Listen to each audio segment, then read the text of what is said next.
اللهم إني أسألك علما نافعا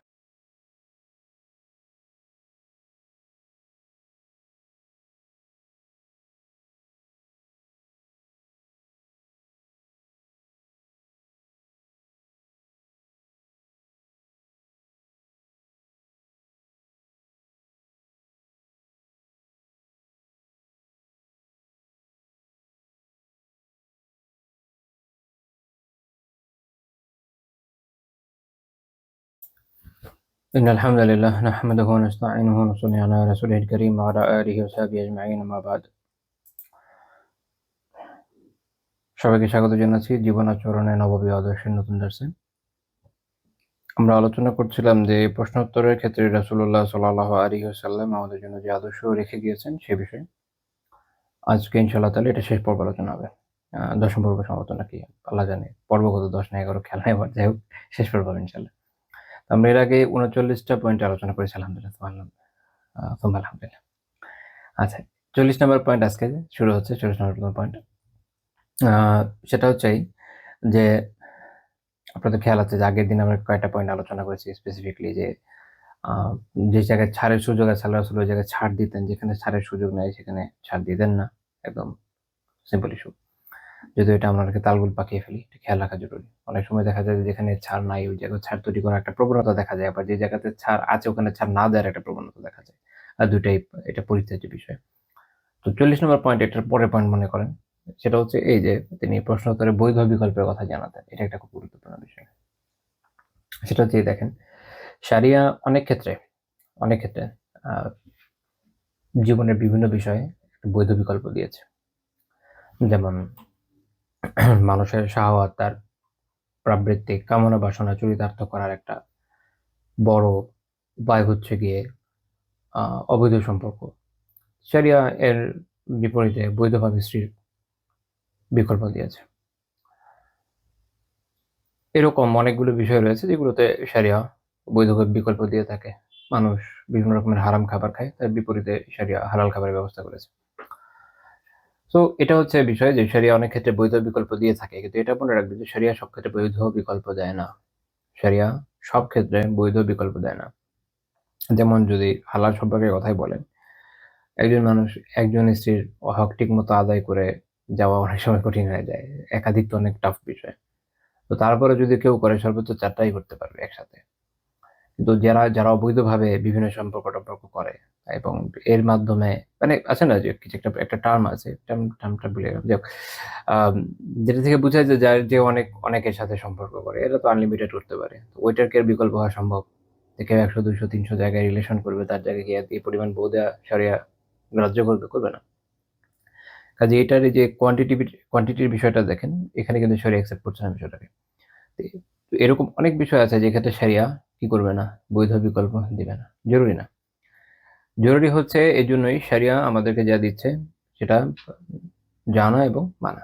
সামি'না ওয়া আতা'না। আমাদের মনে এটা শুনেছি, মেনেছি, শেষ। এখানে ঈমানের পরীক্ষা। আপনার যদি মনের যেটা চাহিদা সেটা মেটানোর জন্যই শারিয়া হয়, তো ওটা তো মন চাই ব্যাপার হলো। সেটা তো আপনার প্রবৃত্তি মেটাচ্ছেই। অনেকের বিষয়টা হয় এরকম যে আমি যেটা পছন্দ করি এটাকে মানবো এবং এটাকে প্রমাণ করে ছাড়বো যে এটা শরিয়াতে আছে। বিষয়টা আসলে এইভাবে কাজ করবে না। আপনি প্রমাণ করতে পারেন বিশাল বড় ধরেন অনেক বিশাল বড় একটা নিবন্ধ লিখতে পারেন। বিভিন্ন জায়গা থেকে বিভিন্ন রকমের রেওয়ায়েত খুঁজে কোট আনকোট করতে পারেন। আপনি বিশাল বড় একটা নিবন্ধ লিখলেন, নিজে অনুসরণ করলেন, আরো কয়েকজন অনুসরণ করলো। তাতেই বিষয়টা বৈধ হয়ে যাবে না। যেটা অবৈধ এটা অবৈধই থাকবে। আর যেটা বৈধ এটা বৈধই থাকবে। তো সেটা আমরা প্রমাণ করতে পারি আর না পারি। কারণ অনেক সময় হয় কি যে মানুষকে না আল্লাহ তাআলা একজনকে একেক রকম গুণ দিয়েছেন। দেখবেন যে কারো তার্কিক ক্ষমতা অনেক ব্যাপক, অনেক শক্তিশালী, খুব ভালো তর্ক-বিতর্ক করতে পারে। অন্যদিকে একজন আলিম, মনে করেন আল্লাহ তাআলা তাকে ভালো জ্ঞান দিয়েছেন, কিন্তু তার আসলে তার্কিক ক্ষমতা তো ভালো না। ভালো তর্ক-বিতর্ক সে পারে না। তো সে জাহেল যে ভালো তর্ক করতে পারে। দেখা যায় যে হতে পারে, এটা অসম্ভব না কিন্তু, যে ওই আলেমের সাথে এই জাহেলের একটা তর্ক হলো, আলেম হেরে গেলেন। তাতে কি বিষয়টা এমন হবে যে জাহেল যেটা প্রমাণ করতে চেয়েছে আসলে সেটাই প্রামাণ্য। এইজন্য আমাদের সালাফরা এরকম যেটা বলে যে তর্ক-বিতর্ক এগুলোকে খুব এভয়েড করতেন। অনেক ক্ষেত্রে এরকম হয়েছে না যে এখন এখন খুব কম, বাট ব্রিটিশ আমলে আমাদের এই অঞ্চলে আর্য সমাজ বলে একটা গ্রুপ ছিল। আপনারা অনেক কিন্তু কথা শুনে থাকবেন, রবীন্দ্রনাথ ঠাকুর, তাদের পুরো ফ্যামিলি, সুকুমার রায়, উপেন্দ্র কিশোর রায়, এরা সব আর্য সমাজে ছিলেন। তো আর্য সমাজের এক সময় প্রচুর ডিবেট করেছে মুসলিমদের বিরুদ্ধে, মুসলিমরা তাদের বিরুদ্ধে অনেক ডিবেট করেছে। কোনো ডিবেটের অ্যাপারেন্ট রেজাল্ট দেখলে মনে হবে যে মুসলিমরা কোণঠাসা হয়ে গেছে, এটা ম্যাটার। এটা এটা আসলে তর্ক বিতর্কের বিষয়। অনেক সময় উপস্থিত বুদ্ধির অভাবে মাথায় উত্তর না আসার কারণে সঠিক উত্তর মানুষ দিতে ব্যর্থ হয়ে যায়, এর মানে এটা না বিষয়টা কি হয়ে যাবে, বাতিল হয়ে যাবে। তো এই জন্য বললাম যে অনেক সময় দেখা যাচ্ছে যে কারো মন চাচ্ছে যে জিনিসটাকে, আমার মনে হচ্ছে যে এই জিনিসটা আমার বৈধ হওয়া দরকার, তো বানিয়ে ফেললাম, তাতে কিন্তু বৈধ হয়ে যায় না, এই কথাটা মনে রাখেন। দেখতে হবে যে আসলে শারিয়া এটা কি বলে, যুগ যুগ ধরে স্কলাররা কি মেনে আসেন, বা শেষ ওই অনুযায়ী আপনি চলেন, আল্লাহ ভরসা। এটা বলার একটা বড় উদ্দেশ্য হচ্ছে অনেকে এমন অনেক বিষয়কে বৈধ দিতে চান, তারা অনেক সময় বলেন যে শারিয়া তো সব বিষয় বৈধ দেয়, বৈধতা মানে বিকল্প দেয়, যেহেতু বিকল্প দেয় এটার একটা বিকল্প থাকবে, এই বিকল্প তাহলে কি, তাহলে এই বিকল্প হচ্ছে এরকম এরকম বলে কোন একটা জিনিসকে সে বৈধ করতে চায়, এটা কোনো নীতি না। শারিয়া সবকিছুরই বিকল্প দিবে, এটা কোনো সরাই নীতি না, কখনো কখনো বিকল্প দেয়, এটা হলো অভিজ্ঞতালব্ধ ব্যাপার। যদি সরাই নীতি হতো যে শরিয়া যে কোনো বিষয়ের বৈধ বিকল্প দিয়ে থাকে, সেক্ষেত্রে আলেমরা তখন বলতো যেহেতু এটা অবৈধ, তার বিপরীতে এটা তাহলে বৈধ হবে। এভাবে কোনো কিছু হালাল প্রমাণ হয় না। যাই হোক, এটা আমি এই জন্য বললাম আর কি। যারা বোঝার বুঝবেন, যারা না বোঝার বুঝেন না, সমস্যা নাই, কিন্তু এটা মাথায় রাখেন, কাজে আসবে জীবনে অনেক ক্ষেত্রে ইনশাআল্লাহ। তো এমনিতে রাসূলুল্লাহ সাল্লাল্লাহু আলাইহি ওয়াসাল্লাম কখনো কখনো যেখানে বৈধ বিকল্পের সুযোগ আছে এটা দিয়েছেন, এটা বলেছেন যে এটার বদলে এটা করো। এখানে আলিমদের এবং যারা প্রশ্ন উত্তর দিবেন প্রত্যেকের এখানে একটা শিক্ষণীয় বিষয় হচ্ছে এই যে যখন কোনো বিষয় সম্পর্কে জানানো হবে যে এই জিনিসটা বৈধ না, তো যদি যদি ওইটার বিকল্প থেকে থাকে, তো এটা উত্তম যে তাকে জানিয়ে দেওয়া যে এটা একটা বিকল্প আছে, আপনি ওটা করেন, এটা করলে যেটা হবে আপনার জন্য হয়তো ভালো হবে। আমরা খুব দুটো উদাহরণ দেবো ইনশাআল্লাহ। ইমাম আবু দাউদ রাহিমাহুল্লাহ তাআলা তার সুনানে উল্লেখ করেছে 3710 নম্বর হাদিস।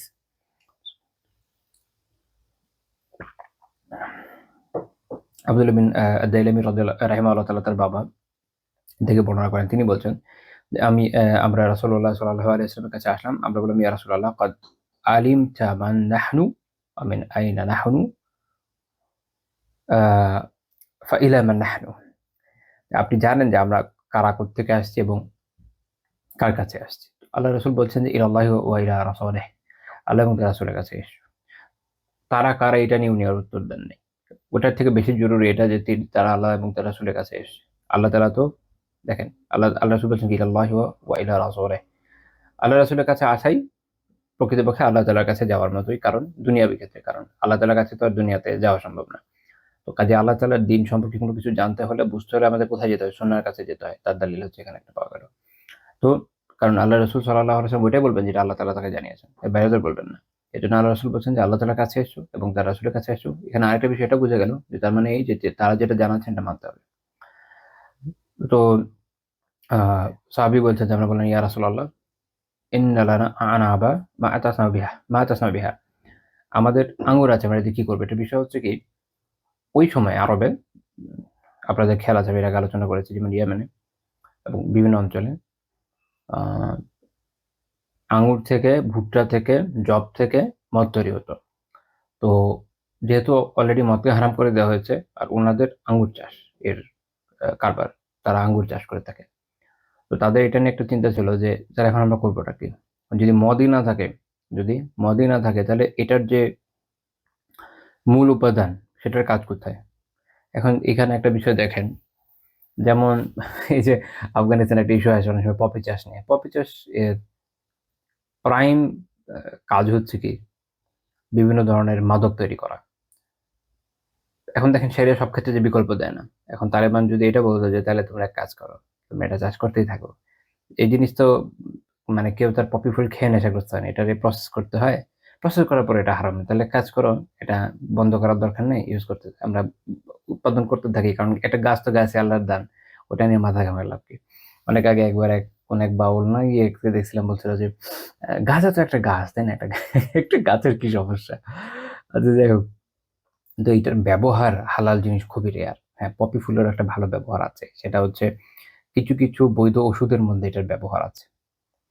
তো ওইটার জন্য যদি স্বল্প মাত্রায় খুব নিয়ন্ত্রিতভাবে, সরকার নিয়ন্ত্রিতভাবে কখনো উৎপাদন করতে পারে, এটা আলাদা কথা। কিন্তু এটার সম্ভাবনা আপাতত নাই। এটা একটা বিশাল বড় একটা ড্রাগ ডিল, বিলিয়ন ডলারের ডিল।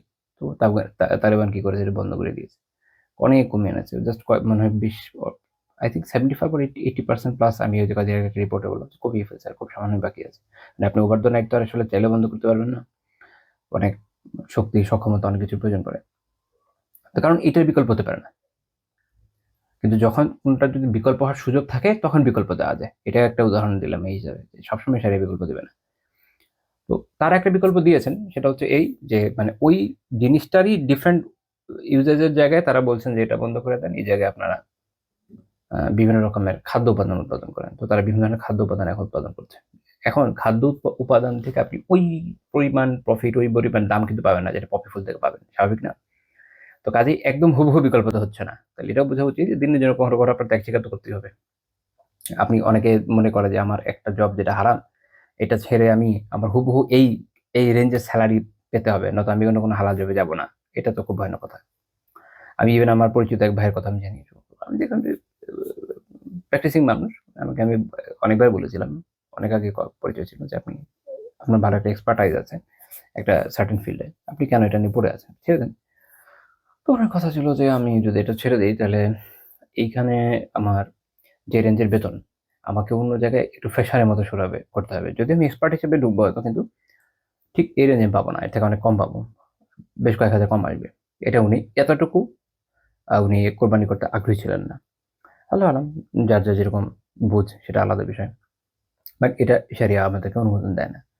বরং যদি আল্লাহ তাআলার মেহেরবানিতে এরকম পাওয়া যায় যে এখান থেকে আমি যদি শিফট করি অ্যাটলিস্ট হালাল একটা উপার্জন আমি পাবো, যেটা দিয়ে আমার থাকা খাওয়া সংসার সব চলে যাবে, হয়তো একটু টানাটানি যাবে, এখনকার মতো এত সচ্ছল থাকবো না, বাট খেয়ে পরে চলে যেতে পারবো ইনশাআল্লাহ তাআলা। তখন আমাদের কাজ হচ্ছে কি শিফট করে ফেলা যত দ্রুত সম্ভব। ওকে, তো রাসূলুল্লাহ সাল্লাল্লাহু আলাইহি ওয়াসাল্লাম তাদেরকে উপায় শিখিয়ে দিলেন। আঙ্গুরের ক্ষেত্রে বললেন যে জাব্বিবুহা, এটা কিশমিশ বানাও, শুকিয়ে কিশমিশ বানিয়ে ফেলুন। এখন এই কিশমিশের ব্যবহার সম্পর্কে ওনারা বলছিলেন যে এটাতে কি করা যেতে পারে। তো তারা জিজ্ঞেস করছে এটা আমরা কি করবো, কিশমিশ দিয়ে আমরা কি করবো?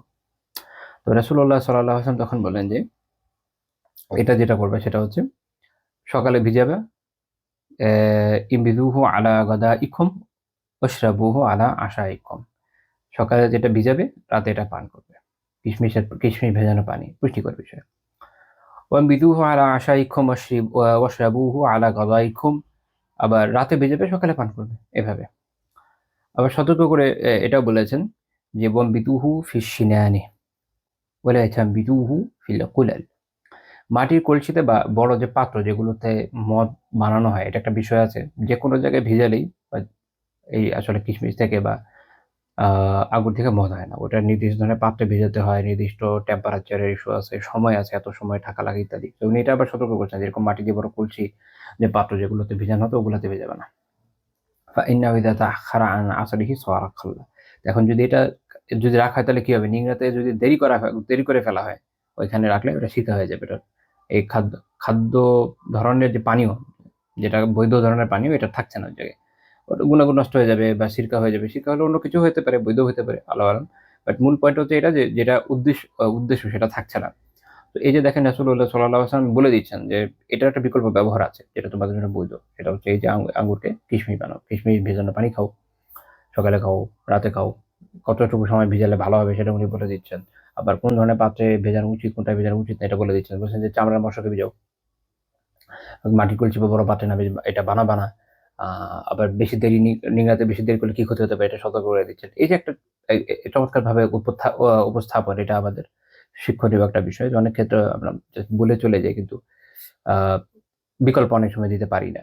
বাট একজন মানুষের পূর্ণতার একটা বড় নিদর্শন এখানে যে তিনি কত ভালোভাবে আ তার দিনী ভাই বা বোনদের যে সমস্যা এটাকে সর্ট আউট করতে পারেন, ওটা সলিউশন করতে দিতে পারেন। এটা একটা বিকল্প যদি দেওয়া সম্ভব হয়, দিতে পারেন। এখন সবাই তো আল্লাহ রাসূল সাল্লাল্লাহু আলাইহি ওয়াসাল্লামের সম্পর্কে পৌঁছাবেন এটা তো অসম্ভব। কেউই পৌঁছাতে পারবে না তার সম্পর্কে। আর ইলমিভাবেও আসলে ওই পর্যায়ে কারো পক্ষে পৌঁছানো সম্ভব না, কিন্তু আমরা অনুসরণ করতে পারি। আমাদের কাজ হচ্ছে কি অনুসরণ করা যতটুকু আমাদের পক্ষে সম্ভব। তো এই হাদিস শেখ আলবানী রাহিমাহুল্লাহ হাসান সহিহ বলেছেন। আমরা সাহাবীদের ক্ষেত্রে এরকম দেখি যে তারা এক্ষেত্রে আ এই এই আম পদাঙ্ক অনুসরণ করেছেন। যেমন সহিহ বুখারীর একটা হাদিস আছে। সাইদ বিন আবিল হাসান রাহিমাহুল্লাহ তাআলা উনি বর্ণনা করছেন যে আমি একদিন ইবনে আব্বাস রাদিয়াল্লাহু তাআলার কাছে বসা ছিলাম। তো ওই সময় একজন লোক আসলো, বলে ইয়া ইবনে আব্বাস ইন্নী ইনসানুন ইন্নামা মাঈশাতি মিন সনাআতি ইয়াদি, যে আমি একজন মানুষ, আমার উপার্জন হচ্ছে আমার হাতের কামাই। বা ইন্নী আসনাউ হাযিহি তাসাওয়ির, তো আমি হচ্ছে এইসব মূর্তি, প্রতিমূর্তি, ছবি এগুলো বানাই। তসবির দিয়ে মূর্তি, প্রতিমূর্তি, ছবি সবই বুঝায়। এগুলো আমি বানাই। মানে চিত্রকর এক কথায়। চিত্রকর এগুলো এদের সবই বানায় দেখবেন। ভাস্কর্য বানাবে, সাধারণ যে ছবি, ফ্রেস্কো আর কত কিছু এগুলো সবই এরা বানায়। এখনো তাই করে ওরা। তো ইবনে আব্বাস রাদিয়াল্লাহু আনহু বলেন যে, "উহাদ্দিসুকা ইল্লা মা সামি'তু রাসূলুল্লাহ সাল্লাল্লাহু আলাইহি ওয়াসাল্লাম ইয়াকুল।" আমি তোমাকে ওইটাই বলব যেটা আমি আল্লাহ রাসূল সাল্লাল্লাহু আলাইহি ওয়াসাল্লামকে বলতে শুনেছি। সামি'তু ইয়াকুল, আমি তাকে যা বলতে শুনেছি, "মান সাওয়ারা সূরাতান ফাইন্না আল্লাহা মুআযযিবুহু হাত্তা ইয়ানফুখা ফিহা রূহ ওয়া লাইসা বিনাফিখিন ফিহা আবাদা।" যে কেউ যখন কোনো সূরা এরকম কোনো প্রতিমূর্তি, কোনো ছবি, কোনো ভাস্কর্য এগুলো কিছু বানায়, মূর্তি এগুলো কিছু বানায়, আল্লাহ তাআলা এর জন্য পরকালে তাকে আযাব দিবেন যতক্ষণ না সে এতে রূহ ফুঁকে দিতে পারছে। আর সে কখনো এটাতে রূহ ফুঁকতে পারবে না। তো আমরা তাকে সবসময় আযাবে থাকতে পারি। আউযুবিল্লাহ, আল্লাহ আমাদের হেফাজত করেন। বর্তমানে আ কাফের কাছে বাকিতে মুসলিম প্রধান দেশগুলোর মধ্যে এরকম বিভিন্ন ছবি, মূর্তি, প্রতিমূর্তি যেরকম একটা আ মহামারী, এটা বলে বোঝানোর মতো না। এই যে এখন কি হচ্ছে, নির্বাচনী প্রচারণা।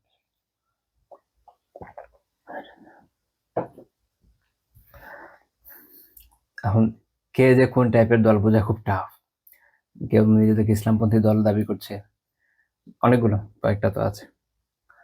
প্রত্যেকেরই দেখছি ছবিওয়ালা পোস্টার ঘুরে বেড়াচ্ছে। আল্লাহ আ'লাম, আই ডোন্ট নো কোত্থেকে এটার জাওয়াজের উদাহরণ পেয়েছে। ওরা জানে, আল্লাহ জানে, আমার জানা নাই। এটা তো একমাত্র আল্লাহ তাআলাই জানেন। লা হাওলা ওয়ালা কুওয়াতা ইল্লা বিল্লাহ। ক্ষমতায় আসার আগেই যদি শরিয়াতকে এই পরিমাণে ছাড় দিতে হয়, ক্ষমতায় এসে আর কোত্থেকে কায়েম করবেন? সম্ভব? সম্ভব। যাই হোক, আল্লাহ তাআলা আমাদের সুবাদ দেন। তো এইটা শোনার পরে এই কঠিন সাজার বিষয় শোনার বিষয় ওই লোক ভীষণ ভয় পেয়ে গেল। তার চেহারা ফ্যাকাশে হয়ে গেল। ইবনে আব্বাস রাদিয়াল্লাহু আনহু তখন বুঝলেন যে এই লোক এই কাজই পারে। তো এখন কি করা যায়? তো তিনি বললেন যে, "হাক ইন আবাইতা ইল্লা আন তাসনা", তুমি যদি এটা করতেই চাও, ফাআলাইকা হাযা শাজার, তোমার এই যে গাছপালা আছে, কুল্লু শাইইন লাইসা ফিহি রূহ, এমন প্রত্যেক বস্তু আছে যেটার মধ্যে কোনো রূহ নাই, প্রাণ নাই। তার মানে তুমি বাড়ির ছবি আঁকো, মসজিদের ছবি আঁকো, তুমি গাছপালার ছবি আঁকো, পাহাড়ের ছবি আঁকো, রাস্তার ছবি আঁকো, সারা দুনিয়ার ছবি বাকি রয়ে গেছে। প্রাণীর ছবি আঁকতে হয়ে গেল। তো এখানে দেখা গেল যে ইবনে আব্বাস রাদিয়াল্লাহু তাআলা আনহু তাকে একটা পথ দেখিয়ে দিলেন এবং এটা ইসলামী যে আ নকশি শিল্প, ইসলামী যে আপনার ছবি, যেটা পরবর্তী সময়ে ক্যালিওগ্রাফি, এই বিষয়গুলোর যে বিকাশের বড় কারণ কিন্তু এইখানে। যে মানুষের অন্তরের মধ্যে আঁকার প্রতি একটা আগ্রহ সবসময় আছে। ইসলাম ওটাকে রেখেছে জায়গা মতো, অজায়গায় না। জায়গাটা হচ্ছে এখানে যেটা বৈধ। সেটা কোথায়? যে তুমি পাহাড় পর্বতের ছবি আঁকো, নদী-নালার ছবি আঁকো, সূর্যের ছবি আঁকো, পুরো তারকারাজির ছবি আঁকো। কি সমস্যা? কোন সমস্যা নেই। তারপরে কি বলে? শহরের ম্যাপ বানাও। শব্দ নিয়ে আঁকিবুঁতি করো, ক্যালিওগ্রাফি করো। কোন সমস্যা না। বিশাল বড় জগৎ খালি পড়ে আছে তোমার জন্য। আর এখনকার যে অ্যাবস্ট্রাক্ট পেইন্টিং, এটা তো পুরোটাই আছে। তোমার কেন খালি এটাই আঁকতে হবে? তাই না? তো এর বেনিফিট হয়েছে যে দেখেন আলহামদুলিল্লাহ আমাদের ক্যালিগ্রাফি শিল্প কত ব্যাপক হয়েছে ইসলামে। এবং আপনি যদি মোটামুটি মধ্যযুগের ইসলামী বিভিন্ন শিল্পকলা দেখেন, অসাধারণ সুন্দর, সুবহানাল্লাহ। মানে পুরো মেধা ঢেলে দিয়েছে শিল্পীরা যারা করবে। কোরআনের বিভিন্ন মুসহাফের মধ্যে এত সুন্দর ডিজাইন, এত চমৎকারভাবে লেখা, এগুলো দেখতেও খুব ভালো লাগে মাশাআল্লাহ। নাইসউদ্দিন বলেন, নাইসউদ্দিন। একই রকমভাবে আপনি ওই সময়কার আমাদের যে আ ইয়েগুলো, বিভিন্ন বিল্ডিং-টিল্ডিং গুলো দেখেন, শহর দেখেন, ইয়েমেনে, রাবাতে, বিভিন্ন জায়গাতে শহরগুলো বিভিন্ন জায়গায় এত সুন্দর ডিজাইন করে করা হয়েছে আলহামদুলিল্লাহ। ওই পুরা মেধা এই জায়গায় চলে আসে। যে জাতি ভাস্কর্য, খাম্বা এসব বিষয়ের মধ্যে মনোযোগ দেয় বেশি, তাদের সমস্যা কি হয় জানেন? দেখবেন যে তারা গঠনমূলক কাজ বাদ দিয়ে এগুলোর পিছনে দৌড়ায়। ওই নেতার বিশাল বড় একটা ছবি বানাবে, বিশাল বড় একটা মূর্তি বানাবে। তারপর হচ্ছে এটা আল্টিমেটলি একটা এক ধরনের পূজার দিকে চলে যাবে। গ্র্যাজুয়ালি তারা এই পর্যায়ে যাবে যে যেটাতে আসলে তার উন্নয়ন করা দরকার, এটাতে সে উন্নয়ন করবে না। মানব জাতি এতে কোনো খায়ের নেই। তো আল্লাহ তাআলা আলহামদুলিল্লাহ এই বস্তু থেকে আমাদেরকে হেফাজত করেছেন এবং আমাদের এটাও খেয়াল রাখা উচিত যেন আমরা থেকে বেঁচে থাকি। চলেন পরের পয়েন্টে যাই। ৪১ নম্বর পয়েন্ট, যে সঠিক উত্তরের জন্য তিনি আল্লাহ তাআলার অভিমুখী হতেন। দেখেন কোনটা সঠিক উত্তর, কোনটা সঠিক উত্তর আল্লাহ তাআলা ছাড়া কে জানে। তো রাসূলুল্লাহ সাল্লাল্লাহু আলাইহি ওয়াসাল্লাম আমাদেরকে এটা আদর্শ দেখিয়ে গিয়েছেন। তো যখন কেউ তোমাকে কোনো দ্বীনি বিষয়ে, ইভেন যেকোনো বিষয়ে প্রশ্ন জিজ্ঞেস করবে, সবার আগে কর্তব্য কি? আল্লাহ তাআলার অভিমুখে হওয়া, যে আল্লাহ এটা সঠিক উত্তরটা আমার অন্তরে দিয়ে দেন। ইমাম মুসলিম রাহিমাহুল্লাহ তার সহিতে উল্লেখ করেছেন 1495 নম্বর হাদিস, যে একজন ব্যক্তি, এটা একটা লম্বা ঘটনা, সংক্ষেপে হচ্ছে এই যে উনি উনি একটা খুব ক্রিটিক্যাল মাসালা নিয়ে হাজির হয়েছিলেন। সেটা হচ্ছে এই যে কেউ যদি তার স্ত্রীকে আলিয়াহুবিল্লাহ অন্য কোনো পুরুষের সাথে দেখে, কিন্তু তার কাছে কোনো সাক্ষী নাই। এখন উনার কথা হচ্ছে যে যদি এরকম হয় যে সে এই বিষয়ে কথা বলে, অভিযোগ দেয়, ফাতাকাল্লামা, তিনি বলছেন জালাতুমুহু, তাহলে তো আপনারা তাকে বেত্রাঘাত করবেন। কারণ হচ্ছে যে যেহেতু তার কাছে সাক্ষী নাই, সাক্ষী না থাকার কারণে সে ব্যক্তি কি হবে, যে সে হচ্ছে অপবাদ দানকারী হিসেবে কাউন্ট হবে। ক্রিটিক্যাল, ইসলামে যে কারো নামে যেকোনো কথা বলা যায় না। আমি মাঝে, মাঝে বলি যে যদি ইসলামের শরিয়াতের বিধিবিধানগুলো সামনে রাখেন তাহলে বুঝবেন যে আমাদের চারপাশে ইসলামী, আমরা যারা কত ইসলামী। যাই হোক। তো তিনি বলছেন যে তাহলে তো আপনি তাকে কি করবেন? বেত্রাঘাত করবেন আপনারা। আর যদি সে রাগের চোটে ওই লোককে হত্যা করে, খাচালা খাচালতুমুহু, তাহলে আপনারাও তাকে হত্যা করবেন। তো এখন বিষয় হচ্ছে কি যে আপনি যদি তার এই বিষয়ে সে বলে, তাহলে যেহেতু তার কাছে সাক্ষী নয়, অপবাদের জন্য পাপের সাজা। যদি হত্যা করে ফেলে তাহলে কিসাস হিসেবে তাকে উল্টো হত্যা করা হবে। সাকাতা আলা গায়ব, অথবা সে যদি এখন এটা চুপ হয়ে যায়, এটা দেখেও যেহেতু কিছু তার করার নাই, নিজের জানও বাঁচাইতে চায়, বেত্রাঘাতও খেতে চায় না, তবে এই স্ত্রীর সাথে থাকতেও হবে, তো চুপ করে থাকলে এরা হজম করতে হবে, এটা কিভাবে সম্ভব? তো আল্লাহ রাসূল কি করলেন? তিনি দোয়া করছেন, আল্লাহুম্মা আফসাহ, হে আল্লাহ বিষয়টাকে প্রকাশ করে দেন যে কি করে। ওয়াজআল ইয়াদউ, সাহাবী যিনি বর্ণনাকারী তিনি বলছেন আল্লাহ রাসূল দোয়া করতেই থাকছেন। ফানাজালাত আয়াতুল লিআন, অথবা লিআনের আয়াত নাযিল হয়েছে, যেখানে আল্লাহ তাআলা বলেন ওয়াল্লাযীনা ইয়ারমুনা আজওয়াজাহুম, যারা তাদের স্ত্রীর উপর অপবাদ দেয়, ওয়ালাম ইয়াকুল লাহুম শুহাদাউ ইল্লা আনফুসুহুম, তাদের নিজেদের ছাড়া কোনো সাক্ষ্য নাই, তাদের যে মাসালাটা কিভাবে লিআন করা হবে, কিভাবে উহাকে পৃথক করে দেওয়া হবে, এই মাসালা আল্লাহ তাআলা তখন নাযিল করেন। সুবহানাল্লাহ। দেখার বিষয় হচ্ছে এখানে যে রাসূলুল্লাহ সাল্লাল্লাহু আলাইহি ওয়াসাল্লাম কিন্তু আল্লাহ তাআলার অভিমুখী হচ্ছেন। একটা হচ্ছে যে আমরা জানি যে আল্লাহ তাআলা তো বিভিন্ন বিষয় থেকে ওয়াহী নাযিল করতেন। তিনি কখনো, কখনো ইজতিহাদ করতেন, যেটা আল্লাহ তাআলা পরে যদি সঠিক হতো অ্যাপ্রুভ করতেন, রেখে দিতেন। আর যদি কোনো পরিবর্তনের প্রয়োজন হতো আল্লাহ তাআলা আয়াত নাযিল করতেন। আমরা এখানেও এটাও দেখছি যে আল্লাহ রাসূল সাল্লাল্লাহু আলাইহি ওয়াসাল্লাম আপনি দোয়া করে যাচ্ছেন। এটা আমাদেরকে শেখায়। যে ব্যক্তি, যিনি এই দুনিয়াতে সর্বশেষ এমন ব্যক্তি, যিনি সরাসরি আল্লাহ তাআলার সাথে যোগাযোগ করতে পারতেন। নবী রাসূলের সিলসিলা তো শেষ। তো এবং তার সাথে সবসময় আল্লাহ তাআলার সংযোগ এরকম ছিল যে তিনি আ জিবরাইল আলাইহিস সালাম আসা যাওয়া করছেন তার সাথে। আল্লাহ তাআলা তার অন্তরে ওয়াহী নাযিল করেন।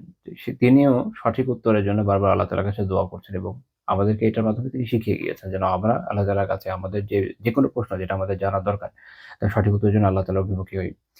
নিজেদের জন্য, এবং কেউ যখন প্রশ্ন করবে সেক্ষেত্রেও।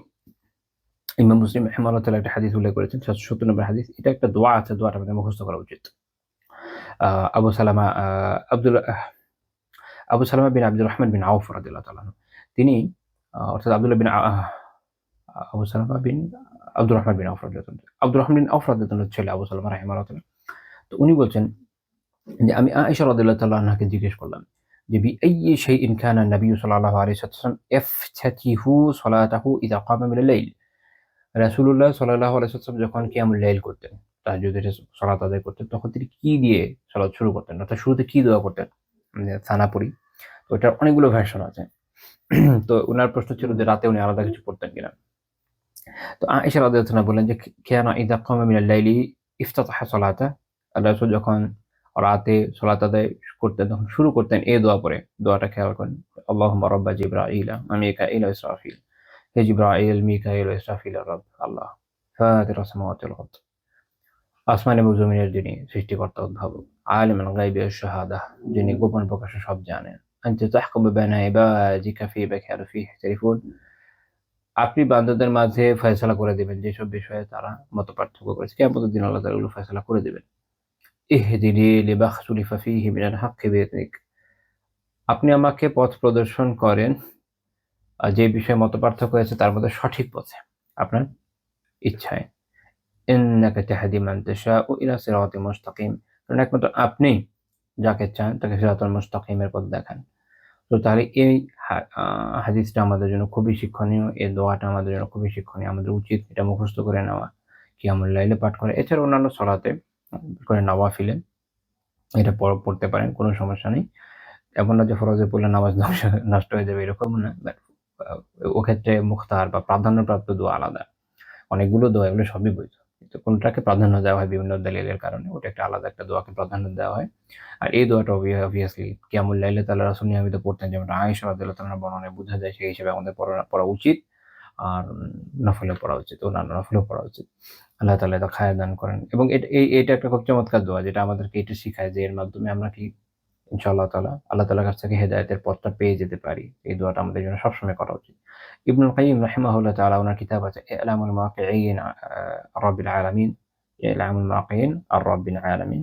উনি ওখানে বলছেন যে হাকিকান বিল মুফতিহ আইয়ুকসিরা দুআ বি হাদিসি সাহিহ। এই দোয়াটা উল্লেখ করে তিনি বলছেন যে মুফতির জন্য, যে প্রশ্ন উত্তর দিচ্ছে তার জন্য এটা পেতে হওয়া উচিত, তার কর্তব্য হচ্ছে এটা যে সে যেন এই দোয়া খুব বেশি করে। তখন উনি খুব চমৎকার একটা কথা বলেছেন। বলছেন, "ওয়াকানা শাইখুনা কাসীরাদ দুআ বিযালিক।" আমাদের যিনি শাইখ, অর্থাৎ কে? ইবনে তাইমিয়া রাহিমাহুল্লাহ তাআলা, তাকরিউদ্দিন ইবনে তাইমিয়া রাহিমাহুল্লাহ। তিনি এ দোয়া অনেক বেশি করতেন। তো তাহলে আমাদের উচিত এই দোয়াটা অনেক বেশি করা। আল্লাহ তাআলা আমাদেরকে শেখার, মুখস্থ করার এবং আমলের তৌফিক দান আমিন। ইমাম আন-নাওয়াবী রাহিমাহুল্লাহ তাআলা আদাবুল ফাতওয়া ওয়াল মুফতি ওয়াল মুস্তাফতি ওনার কিতাব, ওখানে উনি বলছেন ক্বালা সাইমাইয়্যু ওয়া গায়রুহু, ইমাম সাইমারি এবং অন্যান্য ইমামরা বলেছেন। তারপর উনি কিছু বিষয় বলেছেন, তারপর একটা কথা বলেছেন, এটা যে এই ওয়া ইয়ানবাগি আদউয়া ইযা আরাদা আল-ইফতা, যখন প্রশ্ন উত্তর দেবে তখন দোয়া করা তার জন্য উচিত। তো যিনি মুফতি হন, যাই হন না কেন, তার উচিত হচ্ছে কি আল্লাহ তাআলার কাছে দোয়া করা। একই রকমভাবে আমরা যারা মুফতি না, সাধারণ মানুষ, বিভিন্ন ক্ষেত্রে আমাদের অনেক ভাই-বোনেরা হয়তো অনেক প্রশ্ন করছেন, যেটা আমরা জানি। এছাড়া আ হতে পারে যে আ শুধু দিনই কেন, দুনিয়াবী ক্ষেত্রেও। কিন্তু সব ক্ষেত্রে আমাদের উচিত কি যেকোনো প্রশ্ন যখন আসবে আমরা আল্লাহ তাআলার কাছে দোয়া করব, আল্লাহ সঠিক উত্তর দেওয়ার তৌফিক দান করেন। সঠিকতা একটা গুরুত্বপূর্ণ বিষয়। অনেক আগে থানভীর রহিমাহুল্লাহ একটা কথা বলেছিলাম, ভালো লেগেছিল। উনি একটা সুন্দর কথা বলেছেন। সেটা হচ্ছে যে যখন কেউ আমাকে কোনো প্রশ্ন করে, আমি আল্লাহ তাআলার কাছে আগে দোয়া করি যে আল্লাহ আমার মনের সঠিক উত্তরটা দিয়ে দেন। আসলে সঠিক উত্তর তো আল্লাহ তাআলার তরফ থেকে আসে। তো হিউম্যান ব্রেইন সবসময় তো সঠিকভাবে কাজ করে না। আল্লাহ তাআলা যা তৌফিক দেন সে অনুযায়ী সম্ভব। ৪২ নম্বর পয়েন্ট, যে নিজের গুনাহ থেকে তওবা করতে আসতো তিনি তার প্রতি কঠোরতা প্রদর্শন করতেন না। এটা একটা গুরুত্বপূর্ণ শিক্ষা। অনেক সময় আমাদের মধ্যে এরকম একটা টেনডেন্সি কাজ করে যে আল্লাহু আ'লাম যে কি টেনডেন্সি কাজ করে, বাট ওটা বাহ্যিক অবস্থা হচ্ছে এরকম, দেখলে মনে হয় যে আমরা সবাই একদম দুধে দুধে তুলসী পাতা, বলেন বাংলায় এরকম, বা আমাদের কোনো দোষ ত্রুটি নেই। তো কেউ তার কোনো সমস্যা নিয়ে যখন আসে, অনেকে এমনভাবে তাদের সাথে আচরণ করেন যে বেচারা সাহস পায় না পরে কারো কাছে যাওয়ার, বা সাহস পায় না নিজেকে সংশোধন করার। কিন্তু রাসূলুল্লাহ সাল্লাল্লাহু আলাইহি সাল্লামের বৈশিষ্ট্য এমন ছিল না। তার কাছে কেউ যখন নিজের পাপের বিষয়ে বলতে আসতো যে আমার একটা গুনাহ হয়ে গেছে, আমি তো তওবা করতে চাই, তো আল্লাহ রাসূল সাল্লাল্লাহু আলাইহি ওয়াসাল্লাম তার প্রতি অত্যন্ত কোমলতা, নম্রতা প্রদর্শন করতেন এবং তাকে সঠিক পথ প্রদর্শন করে দিতেন। এটার অনেক উদাহরণ আপনার হাদিসে পাবেন। আমরা একটা স্পেসিফিক ঘটনা দেখব। সহিহ মুসলিমের 1111 নম্বর হাদিস। আবু হুরায়রা রাদিয়াল্লাহু আনহু বর্ণনা করছেন যে একজন সাহাবী তিনি আল্লাহর রাসূলের কাছে এসে বলেন যে হালাকতু ইয়া রাসূলুল্লাহ, ইয়া রাসূলুল্লাহ, আমি তো ধ্বংস হয়ে গেছি। তো আল্লাহ রাসূল বলেন যে ওয়া মা আহলাকা, তোমাকে কিসে ধ্বংস করলো, মানে কি হয়েছে? তো উনি বলছেন যে আমি ওয়াকাআতু আলা ইমরাআতি ফি রমাদান, আমি আমার স্ত্রীর সাথে আ সহবাস করে ফেলেছি রমাদানের দিনের মধ্যে।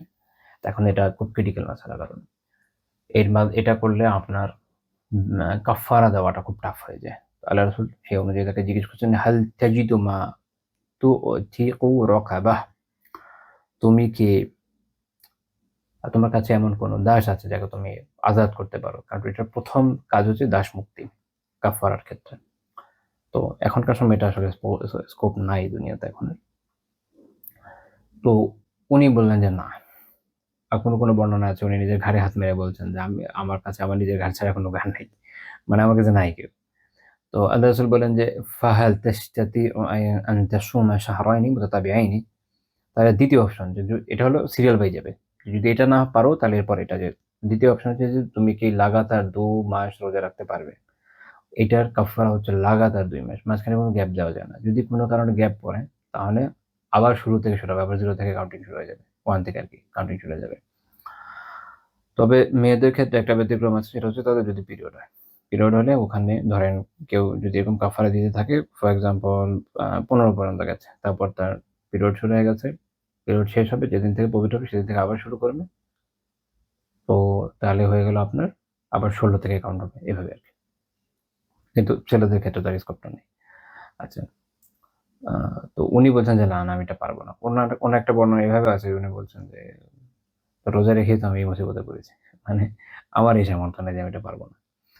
তো আল্লাহ রাসূল সাল্লাল্লাহু আলাইহি ওয়াসাল্লাম বললেন যে, "ফাহাল তাজিদু মা তুতঈমু সিত্তিনা মিসকিনা?" তোমার কি এই সামর্থ্য আছে যে তুমি ৬০ জন মিসকিনকে খাওয়াবে? এরপরের অপশন এটা যে ৬০ জন মিসকিনকে খাওয়ানো। তো তিনি বললেন যে, "না।" উনি অনেক গরিব ছিলেন। তো উনার এই সামর্থ্য নেই। তো আবু হুরায়রা রাদিয়াল্লাহু আনহু বলছেন যে এরা তারপর তিনি বসে থাকলেন। এক পর্যায়ে রাসূলুল্লাহ সাল্লাল্লাহু আলাইহি ওয়াসাল্লামের কাছে আ এক আরাক খেজুর আসলো। এক আরাক খেজুর ইমাম নাওয়াবী রাহিমাহুল্লাহ ব্যাখ্যা করছেন যে এটা হচ্ছে ওই পরিমাণ যে পরিমাণ দিয়ে ৬০ জন মানুষকে খাওয়ানো যায়। অর্থাৎ পুরো ৬০ জনকে খাওয়ানোর মতো খেজুর চলে আসছে।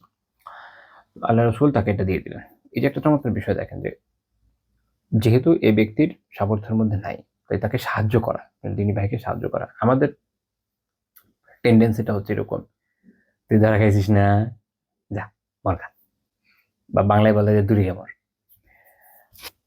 হেল্প করা যে, "ভাই আচ্ছা যা হইছে, হইছে।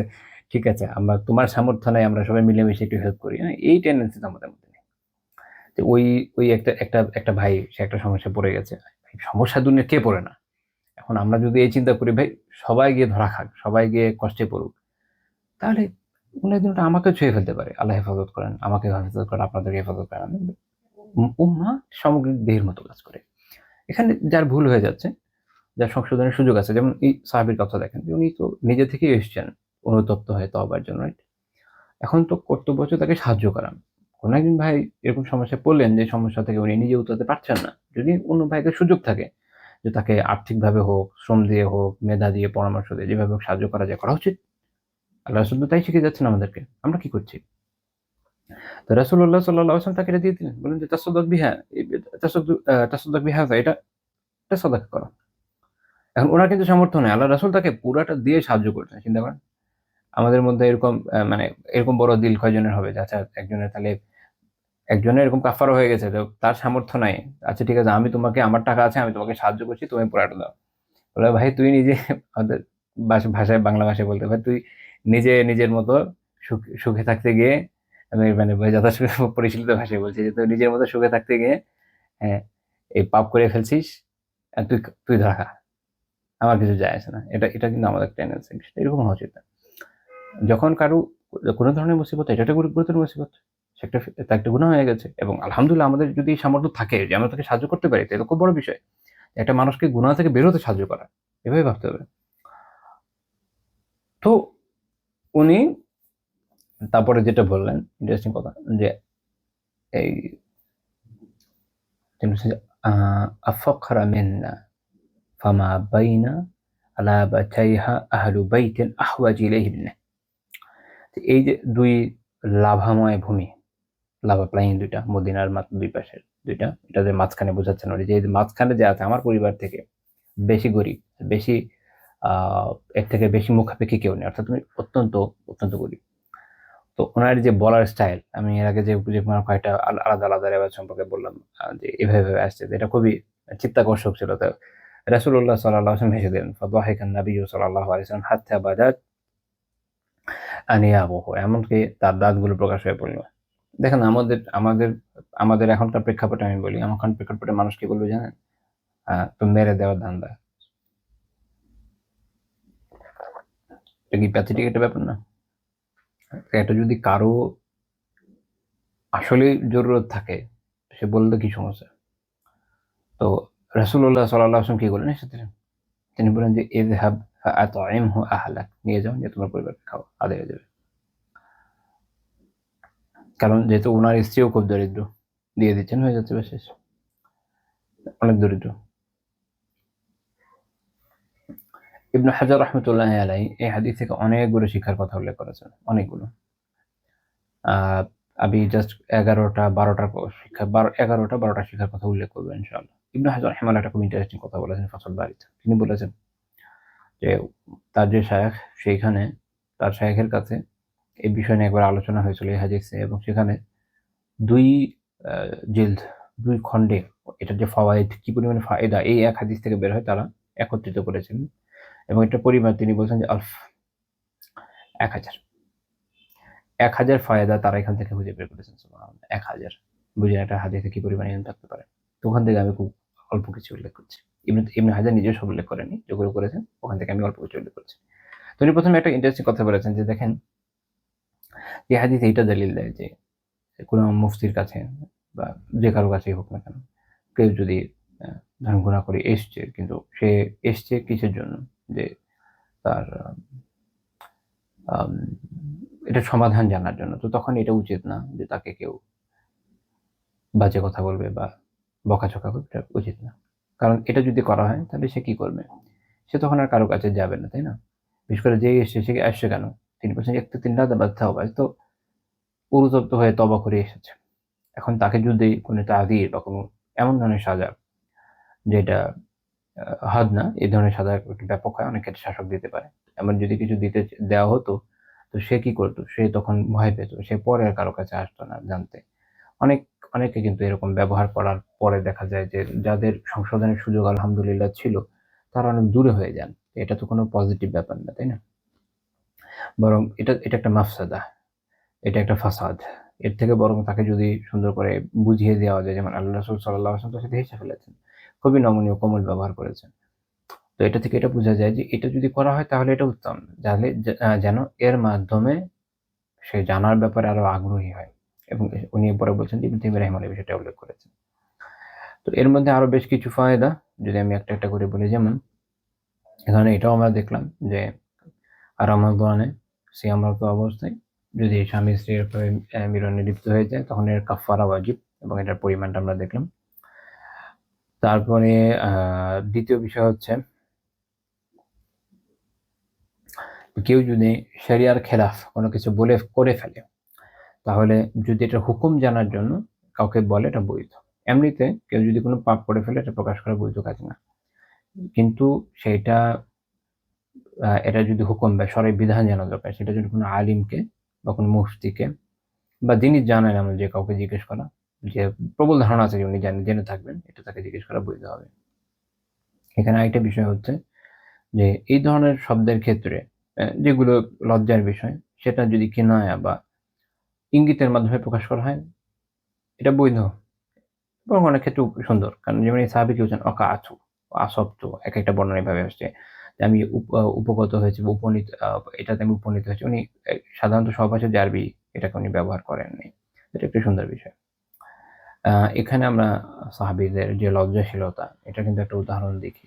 যেটা অনেক ক্ষেত্রে আলিয়াযু বিল্লাহ, সুম্মা আলিয়াযু বিল্লাহ, আমাদের সমাজ থেকে উঠে যাচ্ছে।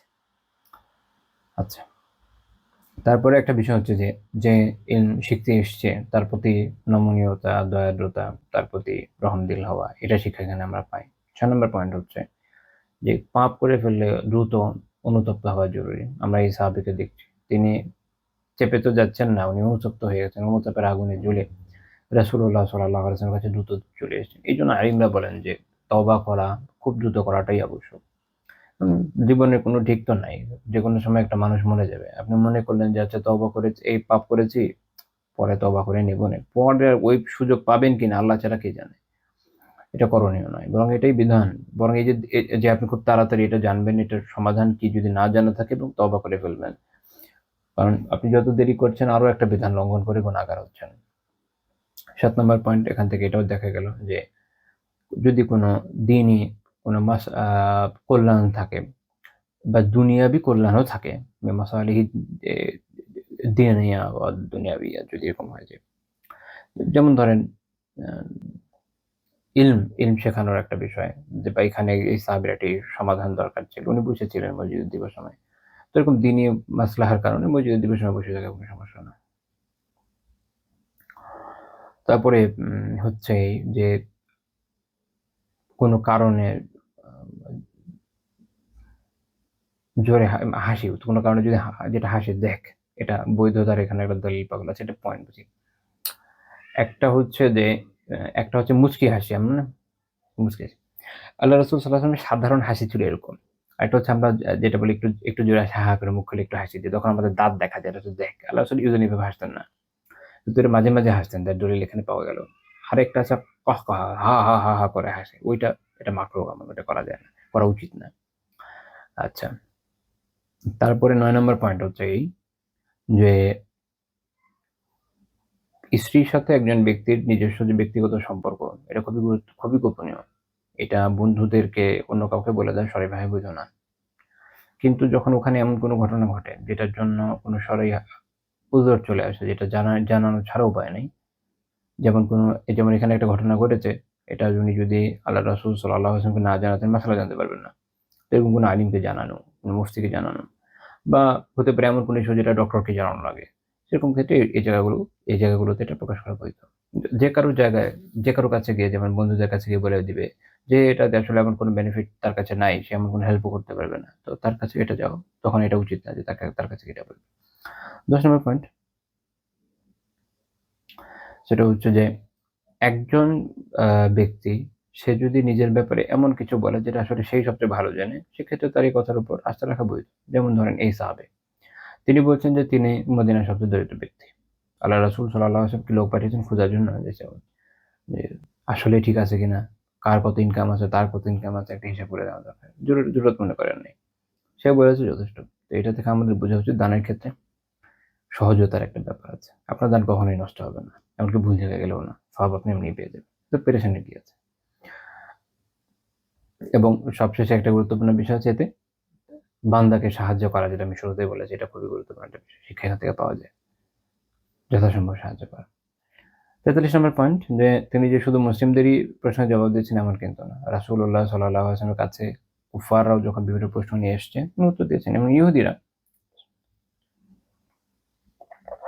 ইহুদিদের অনেক ক্ষেত্রে স্বভাব ছিল যে ওরা একসেপ্ট করতে চাইতো না, কিন্তু তারা যখন কোনো প্রশ্ন নিয়ে আসতো যেটা থেকে জানার একটা ব্যাপার ছিল, আল্লাহ রাসূল তাদেরও জবাব দিতেন। এখানে আমাদেরও শিক্ষণীয় বিষয় হচ্ছে এটা যে হতে পারে যে যারা আমাদের প্রশ্ন করছে অনেকের উপর আমল করবে না, কিন্তু আমি যে জবাবটা দিচ্ছি ইটসেলফ এটা একটা ইবাদত। আমি আল্লাহ তাআলার সন্তুষ্টির জন্যই দিচ্ছি এবং দ্বীনের একটা প্রচার প্রসারের জন্যই দিচ্ছি। তো কাজেই যাকে দিচ্ছি সে মানুক আর না মানুক ওটা আমার জন্য ব্যাপার না। যেমন সূরা আল বাকারার শুরুতেই আল্লাহ তাআলা বলেছেন না যে আ কাফেরদের বিষয়ে, এরা কিছুতেই ঈমান আনবে না। উম কিন্তু এর মানে এই না যে আল্লাহ রাসূল সাল্লাল্লাহু আলাইহি ওয়াসাল্লাম তার প্রতি দাওয়া করবেন না। তিনি তো দাওয়া করে গেছেন। দাওয়া একটা আলাদা দায়িত্ব। এই দায়িত্বটা তার উপর অর্পিত ছিল। একই রকমভাবে আমরা যখন পৌঁছে দিচ্ছি, মানুষ মানুক আর না মানুক, এটা আমাদের তো দেখার বিষয় না। যদি মানে তো আলহামদুলিল্লাহ খুবই ভালো। কিন্তু আমাদের দায়িত্ব হচ্ছে যে আমরা পৌঁছে দিব। একই রকমভাবে আমাদের কাছে কোনো প্রশ্ন করা হলো, ওটা সে আমল করুক আর না করুক, আমাদের দায়িত্ব হলো জানিয়ে দেওয়া। তো যদি আমল করে ভালো, আলহামদুলিল্লাহ খুবই ভালো। যদি নাও করে, আমি যে জানিয়ে দিচ্ছি এটার জন্য ইনশাআল্লাহ সওয়াব পেয়ে যাবো। এটা হচ্ছে ব্যাপার। তো সাওবান রাদিয়াল্লাহু তাআলা আনহু, যিনি রাসূলুল্লাহ সাল্লাল্লাহু আলাইহি ওয়াসাল্লামের মুক্তখোর দাস ছিলেন, মাওলা। তো তিনি বর্ণনা করছেন যে আমি কুনতু কাইমান ইনদা রাসূলিল্লাহি সাল্লাল্লাহু আলাইহি ওয়াসাল্লাম, আল্লাহ রাসূলের কাছে একদিন দাঁড়িয়েছিলাম। ফাজাআ হিবরুম মিন আহবারিল ইয়াহুদ। ইহুদীদের যারা হিবর, তাদের যারা আলেম, তাদের মধ্যে একজন আলেম আসলো। এসে বলল, আসসালামু আলাইকা ইয়া মুহাম্মদ। হে মুহাম্মদ, আপনার প্রতি সালাম সাল্লাল্লাহু আলাইহি ওয়াসাল্লাম। তো এতে সালমান হাসান খুব ক্ষেপে গেলেন এবং যে ফাদাফাতুহু দাফআতান কাদা ইউসরাউ মিনহা। আমি তাকে এমন ধাক্কা দিলাম যে পড়ে যাওয়ার উপক্রম হলো রাগে। তো ওই ইহুদি তিনি জিজ্ঞেস করছেন যে, "লিমা তাদফাউনি?" আমাকে কেন এভাবে ধাক্কা দিলে? তো তিনি বললেন, "আলা তাকুল ইয়া রাসূলুল্লাহ।" তুমি এটা বলতে পারো না, ইয়া রাসূলুল্লাহ? সাওবান রাদিয়াল্লাহু তাআলার রাগটা দেখেন। আর আধুনিক সময়ে ইসলামী সাহিত্য চর্চা করে কেউ তাদের অবস্থা দেখেন। লা হাওলা ওয়ালা কুওয়াতা ইল্লা বিল্লাহ। সাহাবীরা রাসূলুল্লাহ সাল্লাল্লাহু আলাইহি ওয়াসাল্লামের নাম নিতেন এইভাবে, রাসূলাল্লাহ, তাই না? বা অন্য কোনো সম্মানসূচক শব্দে। আরে আল্লাহর বান্দারা, এত সাহিত্য শিখেছে, সরাসরি লেখেন মুহাম্মদ। অনেকে তো দরুদ লিখতেও ভুলে যাচ্ছে। এটা বেয়াদবি ছাড়া আর কি বলবো? আহ যদিও ভুল করে করছে, এজন্য সংশোধন হয়ে যাওয়া উচিত। তো আ সেই ইহুদি তিনি তারপর বললেন যে, "ইন্নামা নাদউহু বিইসমিহি আল্লাযী সাব্বাহু বিহি আহলুহু।" আমি তো তাকে ওই নামে ডেকেছি যে নামে তার পরিবার তাকে নাম দিয়েছে।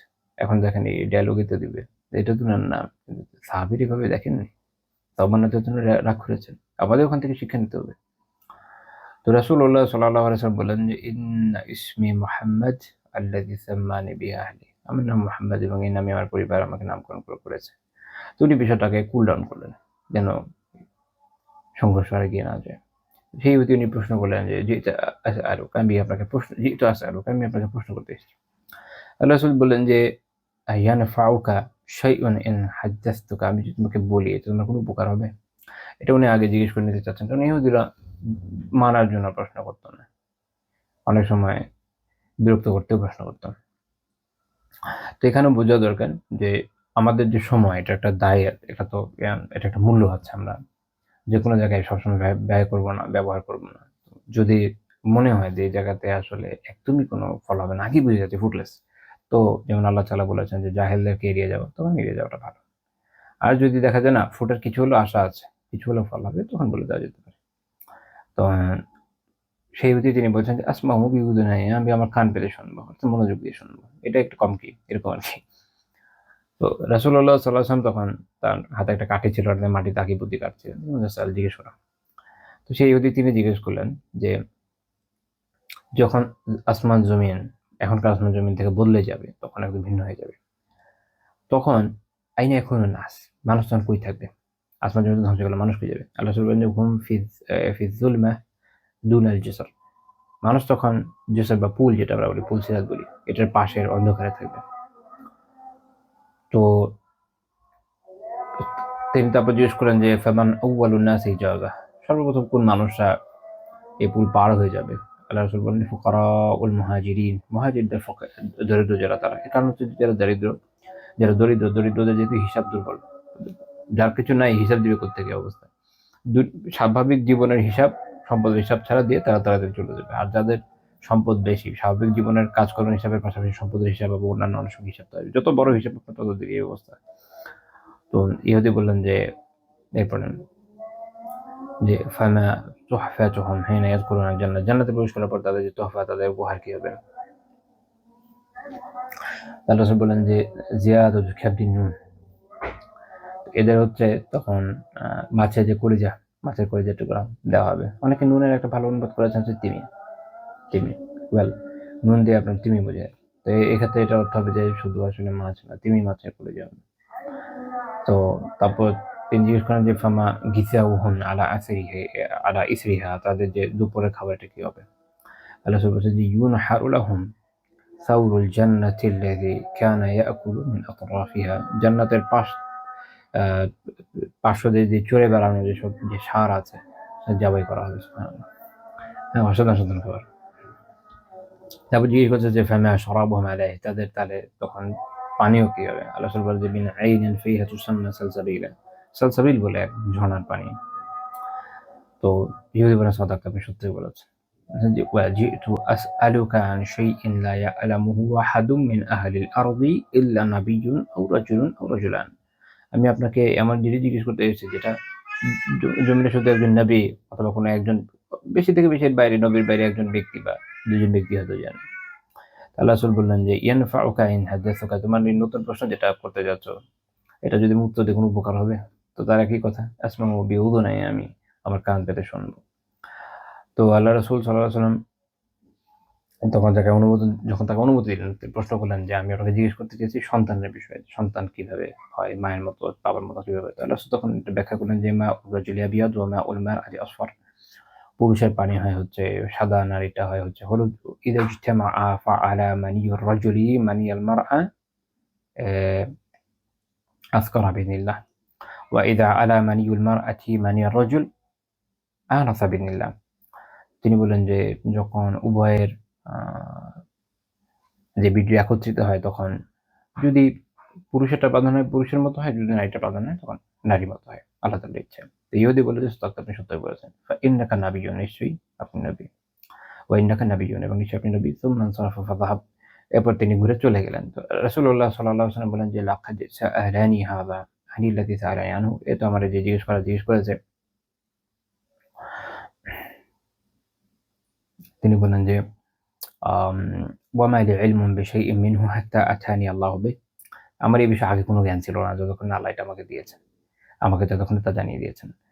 তো তাহলে মূল কথা হচ্ছে যে যখন সে জিজ্ঞেস করছে রাসূলুল্লাহ সাল্লাল্লাহু আলাইহি ওয়াসাল্লামের কাছে, তখন এক ধরনের ওয়াহী নাযিল হচ্ছে, কোরআনের আয়াত ব্যতীত। তো এটাও একটা দলিল পাওয়া গেল যে হাদীস আল্লাহ তাআলার তরফ থেকে এসছে। আচ্ছা, গেল এটা পয়েন্ট। তো এই ইহুদির যে অ্যাপ্রোচ, এতে মনে হয় যে উনি ইসলাম গ্রহণ করেছিলেন, কারণ আল্লাহ রাসূল সাল্লাল্লাহু আলাইহি ওয়াসাল্লামের নবুয়তের স্বীকৃতি এমনি দিচ্ছেন। এমনিতে কোনো রেওয়ায়েতে আমার জানা মতে এটার নাম নেই যে ইহুদি কে। শেখ মোহাম্মদ বিন আদম আল ইথিওপি রাহিমাহুল্লাহ তাআলা আল বাহরুল মুহিত সাজ্জাদ, যেটা উনি সহিহ মুসলিমের ব্যাখ্যা গ্রন্থ, চমৎকার একটা ব্যাখ্যা গ্রন্থ, আমার খুবই পছন্দের একটা বই। ওখানে উনি এই প্রসঙ্গে বলেছেন, উনার প্রবল ধারণা হচ্ছে এটা, এটা আব্দুল বিন সালাম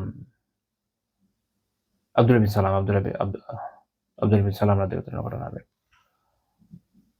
যিনি ইসলাম কবুল করেছিলেন। আরো কয়েকটা ঘটনা মিলিয়ে ওনার কাছে উনি এটা প্রাধান্য দিচ্ছেন এই মতকে। তো এই হচ্ছে আমাদের আজকের আলোচ্য বিষয়। তো এখানে আরো অনেকগুলো বর্ণনা চাইলে আনা যায় যে রাসূলুল্লাহ সাল্লাল্লাহু আলাইহি ওয়াসাল্লাম বিভিন্ন সময় কুফারদের বিভিন্ন প্রশ্নের উত্তর দিয়েছেন। এখানে আসলে দাওয়াতি যে একটা মেজাজ, এটার একটা পরিচয় পাওয়া যায়। যখন কেউ যদি দিন শিখতে আসে, আমাদের করণীয় হচ্ছে যে তাকে যথাসম্ভব উত্তর দেওয়া। এবং আমরা এখানে দেখছি যে আল্লাহ রাসূল সাল্লাল্লাহু আলাইহি ওয়াসাল্লাম তাকে যে উত্তরগুলো দিচ্ছেন, এখানে আমাদের জন্য ফায়দা আছে। আমরা অনেকগুলো বিষয় জানলাম, যেটা প্রশ্ন না করলে তার হয়তো ভেবে জানা হতো না। আরেকটা বিষয় হচ্ছে যে আল্লাহ রাসূল সাল্লাল্লাহু আলাইহি ওয়াসাল্লাম যেটা জানতেন না, তিনি বলছেন যেটা আগে উনার জ্ঞান ছিল না, আল্লাহ তাআলা তাকে জানিয়েছেন। তো এখানে এটাও বোঝা যাচ্ছে যে যিনি জানেন না, ওই যে আমরা এর আগে দেখেছি যে আল্লাহ তাআলার দিকে মুতাওয়াজ্জিহ হওয়া, আল্লাহ তাআলার অভিমুখী হওয়া, সেটা তো আমরা শিখলাম। আবার এটাও শিখলাম যে কেউ যদি না জেনে, তার করণীয় তখন কি জেনে নেওয়া। এখন আল্লাহ রাসূল সাল্লাল্লাহু আলাইহি ওয়াসাল্লাম তো তাৎক্ষণিক আল্লাহ তাআলা সম্পর্কে জানতে পারছেন, আল্লাহ তাআলা থেকে জানতে পারছেন। কখনো কখনো ওয়াহী দেরিতেও আসতো, তখন দেরিতে জানা যেত। এরকম কিছু ঘটনা পাওয়া যায়। আর আমাদের ক্ষেত্রে করণীয় কি, যে দেখা গেল যে আমরা কোনো বিষয় জানি না। ঠিক আছে, আমি এই বিষয় জানি না। আমি জেনে আপনাকে জানানোর চেষ্টা করব। যে যিনি জানেন, আমরা কাউকে খুঁজে বের করার চেষ্টা করব। এখন এমনও হতে পারে যে খুঁজে টুজে কাউকে পেলাম না যিনি এটা জানেন। সিম্পল বিষয়। দুনিয়ার সবাই সবকিছু জানেন, আমি জানি না। আমি জানি না, আবার কাকে যে জিজ্ঞেস করব, মানে খুঁজছি কাকে জিজ্ঞেস করা যায় ওইটাও খুঁজে পাচ্ছি না। অথবা ২-৪ জন যাকে জানতাম তাদেরকে জিজ্ঞেস করছি, তারাও জানে না। সিম্পল। দুনিয়ার সব মানুষ সবকিছু জানে না। আপনি ২-৪ জায়গায় খুঁজে হয়তো নাও পেতে পারেন। খুবই স্বাভাবিক বিষয়। এর অস্বাভাবিকতা কিছু নাই। অনেক সময় মানুষ এই বিষয়গুলো নিয়ে ঘাবড়ে যায়। বিশেষ করে যারা, যেখানে একটা বিষয়, এখানে আপনাদের এটাও মনে রাখা উচিত যে অনেকে যেকোনো ক্ষেত্রেই তো কাফেরদের দাওয়াত দিতে চলে যায়। দাওয়াত দিতে পারেন, দাওয়াত দিতে সমস্যা না। কিন্তু আপনার ওই নলেজ তো থাকা দরকার। এখন যারা কুফারদের বিভিন্ন ধরনের কাফেরদেরকে দাওয়াত দেয়, সেটা ইহুদি হোক, খ্রিস্টান হোক। ইহুদিদের তো আসলে দাওয়াত দেওয়া খুব টাফ। ওদের পাওয়া যায় না। বাট ধরুন খ্রিস্টানীয়, হিন্দু আমাদের আশেপাশে যারা আছে, অনেকে দাওয়াত দিতে যখন যায়, এমনি সাধারণভাবে প্রতিপক্ষের যদি জ্ঞান না থাকে, তখন তো মাথায় যা আছে বলে দিয়ে কোনো মতে একটা দাওয়াত দেওয়া যায়। কিন্তু প্রতিপক্ষের জ্ঞান থাকলে অনেক সময় টাফ হয়ে যায়। তো এই ক্ষেত্রে জরুরি হচ্ছে যে সব ক্ষেত্রে আরেকজনের রিলিজিয়ন খুব ভালো জানা যে খুব জরুরি ব্যাপারটা এমন না। তার থেকে বেশি জরুরি আপনার নিজের রিলিজিয়ন জানা। এটা একটু বুঝেন। অনেক ক্ষেত্রে আমরা এরকম অনেক দেখেছি, অনেক ভাই ব্রাদারদেরকে যাদের এরকম একটা টেনডেন্সি আছে, যে বা ছিল বা করেছে, আমরা দেখেছি যে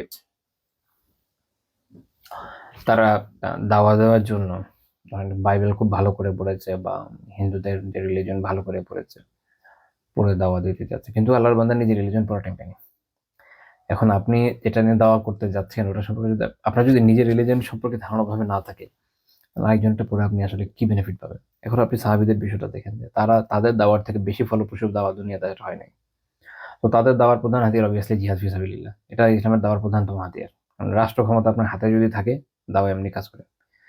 এটা জোর করা লাগে না। মানে তখন আপনি যে সমাজ ব্যবস্থা কায়েম করবেন, মানে ইসলামের যে টোটাল সমাজ ব্যবস্থা না, আপনি যখন এটা কায়েম করে দিবেন, আপনার অধীনস্থ লোকজন যারা, ওটা অটোমেটিক্যালি এটার সৌন্দর্যে বিমুগ্ধ হয়ে যাবে, বিমোহিত হয়ে যাবে। যেমন মুসলিমরা যখন শর্তগুলো এরকম হিংস্রভাবে বানায়, আবু উবাইদা রাদিয়াল্লাহু আনহু এদের থেকে তো জিজিয়া নিয়েছিলেন, কিন্তু যখন রোমান সম্রাট আবার ব্যাক করলো, ওনার একটু রিট্রিট করতে হচ্ছিল ওনাদেরকে, তো উনি পুরো জিজিয়া ফেরত দিয়েছেন। মানে আমাদের জিজিয়া নিয়ে একটা শর্ত হচ্ছে, আমরা তোমাদেরকে রক্ষা করবো, কিন্তু রক্ষা করতে পারছি না, তো জিজিয়া রাখো, আমরা গেলাম।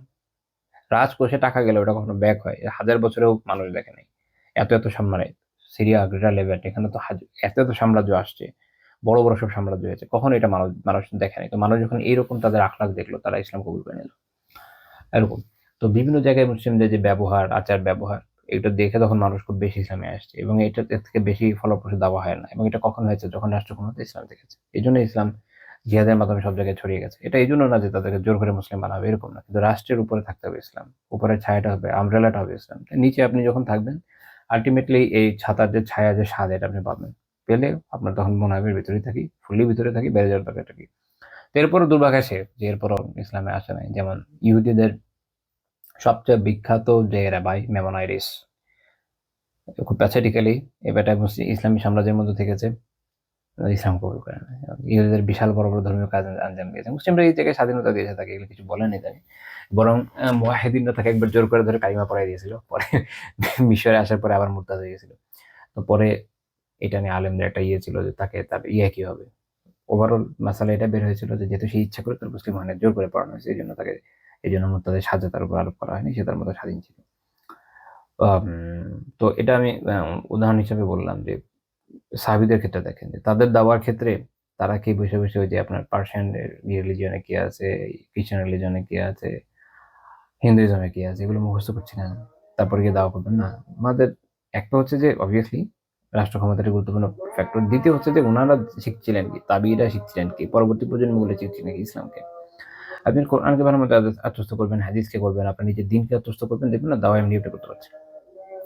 দিনের উপরে আপনার ফুটহোল্ড কত স্ট্রং, এটার উপর নির্ভর করছে যে আপনি প্রতিপক্ষকে দাওয়া কত পারফেক্টলি দিতে পারবেন। তখন আপনি হয়তো আপনার সাধারণ কমন সেন্স দিয়ে নিজের দিনই বিষয়গুলোকে সামনে রেখে খুব চমৎকারভাবে দাওয়া করতে পারবেন। যেমন আমরা একজন মুরব্বী ছিলাম দীর্ঘ সময়, আলাদা গ্রহণ করেন, বেঁচে আছেন এখনো, অনেকদিনের কথাবার্তা হয় না, ব্যস্ততার জন্য আসলে। তো ওনাকে আমি এরকম দেখেছি যে ওনার কাছে যে কোনো ক্রিটিক্যাল ইস্যু নিয়ে এরকম যখন কুফারদের যে কোনো আলাপ আলোচনা যখন আমরা নিয়ে গেছি যে এটা কি জবাব হতে পারে, ওনার না বাইবেল পড়া আছে, ওনার না এই পড়া আছে, এই পড়া কিছু পড়া নাই। ইন্টারেস্টিংলি ওনার ইসলামী সায়েন্সে ওনার খুব গভীর জ্ঞান আছে, অত্যন্ত বুৎপত্তি আছে। উনি এত সিম্পলি বিভিন্ন আয়াত থেকে হাদিস থেকে এই বিষয়গুলো সামনে নিয়ে এসে জবাব দিয়ে দিতেন, অবাক হয়ে যাচ্ছে আর কি ভাই। আবার এবং একইভাবে ওনার যে কমন সেন্স সেটা খুব গুরুত্বপূর্ণ বিষয় এক্ষেত্রে। তো এখান থেকে আমি একটা জিনিস বুঝেছি, সবার আগে জরুরি, এবং আলেমরা এটা বলেন, সবার আগে জরুরি যে আপনার নিজের দিনের জ্ঞানটা দৃঢ় হওয়া দরকার। এটা ছাড়া কিন্তু আপনি কুফারদের কাছে আসলে দাওয়াত ফ্রুটফুল ভাবে দিতেও পারবেন না, কারণ আপনি নিজে কনফিউজ, যে নিজে কনফিউজ যারা কিন্তু দাওয়া দেবে উত্তরে। অনেক সময় এরকম হয় যে নিজে কনফিউজ, যারা একজনকে দাওয়াত দিতে গিয়ে নিজে উল্টো গোমরা হয়ে আসে, আর হেফাজত করা হয়। এরকম ঘটনা আছে যে কাফিরদের সাথে একটা বাহাস হয়েছে, ওই বাহাসে অনেকগুলো ইন্টারেস্টিং ঘটনা আছে যে একটা বাহাস হয়েছে, সে বাহাসে ভারতে একটা ব্রিটিশ মানে একটা বাহাস হলো, সে বাহাসের মধ্যে অ্যাপারেন্টলি মুসলিমরা বিজয়ী। ইন্টারেস্টিংলি মুসলিমদের যে সহকারী ছিল মোনাজিরের, সে আলিয়াদুল্লাহ খ্রিস্টান হয়ে গেছে, সে খুব কনফিউজ হয়েছে খ্রিস্টানকে নিয়ে। আবার ইন্টারেস্টিংলি খ্রিস্টান পার্টির যে সহায়ক ছিল মূল পাদ্রীর, সে মুসলিম হয়ে গেছে, কারণ সে ইসলাম নিয়ে খুব কনফিউজ হয়ে গেছে। এরকম পিকুলার ঘটনা হয় দুনিয়াতে, হিদায়াত আল্লাহ তাআলার হাতে। কিন্তু আপনি যে যে বিষয়ের সামনে যাচ্ছেন ওটার প্রতিরক্ষা আপনার আগে থেকে থাকা দরকার। এটা আমি এই জন্য একটা ভূমিকা হিসেবে, এটা ভূমিকা আপনাদের দাওয়ার জীবনে একটা ভূমিকা, যে বিষয়ে কথা বলবেন জ্ঞান ছাড়া চলে যাবেন না, যেটা আল্লাহ তাআলা কোরআনে বলেছেন, যে বিষয়ে তোমার জ্ঞান নেই ওই বিষয়ে পড়ো না। সহজ হিসাব ইসলামের, জানবেন শিখবেন, তারপরে যদি করেন খুব ভালো, আল্লাহ তাআলা চাইলে খায়ের হবে, অনেক সুন্দর দাওয়া হবে। জানেন না বুঝেন না হুট করে চলে যাবেন, একটা ঝামেলা পড়ে যাবেন। আল্লাহ তাআলা আমাদের বিষয়গুলো বোঝার এবং আমলে তৌফিক দান করুন। একই রকম ভাবে পুরো দিন ইলমের বিষয়গুলো, এতক্ষণ তো বললাম যে দাওয়ার ক্ষেত্রে যে যে প্রশ্নোত্তরের বিষয়গুলো আমরা দেখলাম, এখানে অনেকগুলো শিক্ষণীয় বিষয় ছিল আলহামদুলিল্লাহ। আমরা বিভিন্ন শিক্ষণীয় বিষয় দেখেছি, অনেকগুলো হাদিস করেছি, এটার যে শিক্ষা এগুলো আমরা দেখেছি, সব মিলে 42টা পয়েন্ট আলোচনা করেছি। একটু বড় করা যেত, আমি এখানে থামিয়ে দিচ্ছি এই জন্য, আর আগাচ্ছি না। তো 42টা পয়েন্ট আলহামদুলিল্লাহ, এখান থেকে আমাদের অনেক শিক্ষার বিষয় আছে। আমাদের দিনই বিষয়ে অন্যকে প্রশ্ন উত্তর দেওয়ার ক্ষেত্রে হোক, দুনিয়াবী ক্ষেত্রে হোক, সব ক্ষেত্রে এটা কার্যকর, সব ক্ষেত্রেই কার্যকর। এগুলো আপনারা জীবনের প্রত্যেকটা ক্ষেত্রে ইনশাআল্লাহ কাজে লাগানোর চেষ্টা করবেন, তাহলে এর ফায়দা আপনি জীবনে লাভ করতে পারবেন। শুধু জাস্ট জানলেন, এটা একটা মালুমাত হলো, ইনফরমেশন। কিন্তু যখন এটাকে আপনি আত্মস্থ করে রিপ্রোডিউস করবেন নিজের জীবনে, এটার ফল প্রকাশ ঘটাবে, তখন এটা হবে নলেজ। তো আল্লাহ তাআলা আমাদের বিষয়টাকে নলেজে পরিণত করা তৌফিক দান করুন। সুবহানাকাল্লাহুম্মা ওয়া বিহামদিকা লা ইলাহা ইল্লা আনতা আস্তাগফিরুকা ওয়া আতুবু ইলাইক।